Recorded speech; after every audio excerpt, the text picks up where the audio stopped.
Hey guys, what's going on? Welcome back to another video.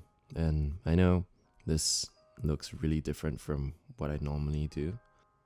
Little update on the channel. I haven't been posting for a long time, and the last video that I posted recently was Forza Horizon 4. And I was planning on doing more build videos there, but I have been busy shooting music related covers and videos and live streams. As you can see before you, what we have here are key switches. Probably not key switches that any of you are used to seeing. So the main keyboard that I use for my Windows PC right now for playing games, for watching videos, for editing, is this Logitech G915 Lightspeed low profile keyboard. And so far it's been really nice to type on. But the problem is that it's really huge. A lot of people think that Logitech uses a Kailh switch. Let me just show you. It looks very similar to the Kailh brown Choc switch that I have over here. But as you can see, the keycaps are different. So if you're thinking of getting Logitech's keycaps to put on the Kailh switch, let me just show you. It does not fit. I'm trying to build the perfect keyboard for my MacBook, but low profile keyboards for regular QWERTY or just regular layouts is not really in the market. Not that I can find that's good anyway. Looking into the market right now, we have the Hexagears H1, we have the Vinpok TepTech, we have I think it's the Ducky low profile, was it 3 or one of them, and also of course we have Keychron's K1, which I have ordered and I'm waiting for it to arrive, but that is still just a TKL keyboard, 10 keyless keyboard, and it's still pretty big for what I need it to be because I don't have a lot of space in my studio. So what I've been using all this time for the studio is, ta-da, the Magic Keyboard. It's great if you want something from Apple, if you like the feel of rubber dome keycaps, which I will admit feel pretty good, but the keys are shit. I don't know if you can tell, and the left shift key, for some reason, they have sunk in. Something to do with the stabilizers. I opened it up and it did not look good. Popped it back in and it still doesn't function well. There's some travel, but for the shift right now, nothing's happening. It's still registering the keystroke, but there's it's not moving. So putting that piece of shit aside, we have what we have in front of us right now, which are random key switches. So I think the low profile key switch market right now is primarily dominated by Kailh's chocolate switches, the most basic brown switches that we have over here. It's good. It's really thin, as you can see. There's a hole for through-hole LEDs if you want to do RGB. But the tactility is not great. When you press it, there's a short travel before you hit the tactile bump, which isn't super obvious, and then it bottoms out. So travel, bump, bottom out. This is pressing down, and if you look closely right here, pressing down, you don't have the actuation. There you go. There's the actuation. And it's right at the bump, which is good, but the bump feels like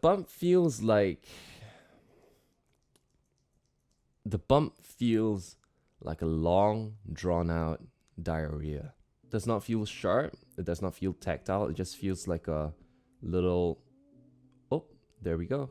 So I saw on the Novel Keys website, we have these, which are currently my favorite switches from Kailh. And I think it's a collaboration with Novel Keys. It's the Thick Clicks Navy key switch.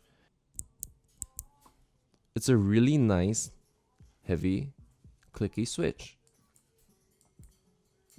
I think the bottom out is about 70 grams, and so far this switch feels really good. Kailh released the version 2 of their chocolate switches, which you can tell is a cross mount which means that it will be compatible with your traditional Cherry MX keycaps, which has been one of the biggest problems for the original chocolate Switch, finding keycaps for it. I have managed to find these keycaps, which I harvested off of a Vinpoc tap tag, which I'll get into later, but they fit perfectly. If you can see on the Choc Switch, and that is beautiful. Finding this, being able to get this, oh, it felt so good. Normally, you won't even get keycaps with Legends for Choc Switches, and finding something that fits, let me get this out, felt really good. First, let's compare the blues to the navy. I'll admit this is not too fair of a comparison, but let's do a blind test to see if you can tell the difference between these two.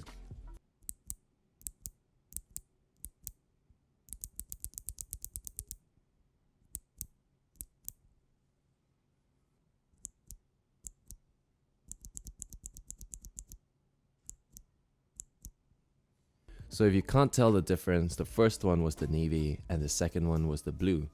The navy had a slightly more bassy click, which is weird because it's such a small switch. I'm guessing it's because of the thick click bar inside that makes it so much better. So I prefer the original chocolate navy way more than the new blue. However, things change completely when you compare the browns. Let me just show you the browns. The switch is way higher by maybe, I would say, 0.5 centimeter.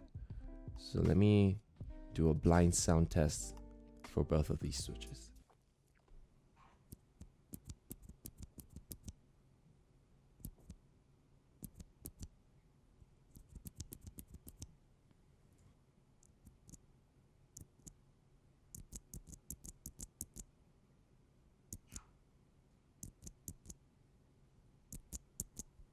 Now the first one was the V2 and the second one was the original V1. And it's just so different. The difference between the version 2 and the version 1 for this is immense. And I love the tactility of the V2. Now the actuation for the V1, as I told you just now, there's like that slight travel, the tactile bump, and then the bottom out. Now the version 2's, the tactile bump is all the way at the top. Take a look at this. Bump, bottom out. Bump, bottom out. And even when I come back up, you can feel it. There we go, that's the bump. And bottom out. I would compare it to something like a rubber dome or like a Topper switch, which might sound bad comparing it to a rubber dome for some of you, but the tactility from rubber domes are amazing. At least that's what I like. And if you are more along the lines of say a Zilios, where if I'm not wrong, the tactility is in the middle of the keystroke, then you might not like this. For those of you who like the linear switches, let me just give you a quick sound test.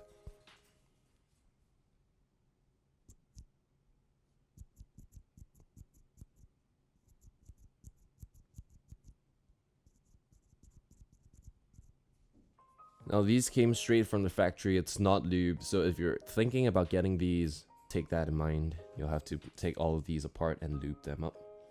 So great, right? The V2, MX compatible. Let me just put on the keycap and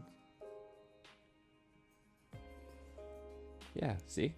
It feels amazing. So the main problem for the version 1s was finding a keycap, and of course you have to have the right PCB because as you can tell, for the bottom pins, let's focus, for the bottom pins, it's really different from a traditional MX pin configuration. But for the version 2s, Why wouldn't we just use these instead? Well, there's a few problems. I was so happy when Kailh did a version 2 that accept MX mount keycaps. But, this gets me so mad. Look at this keycap.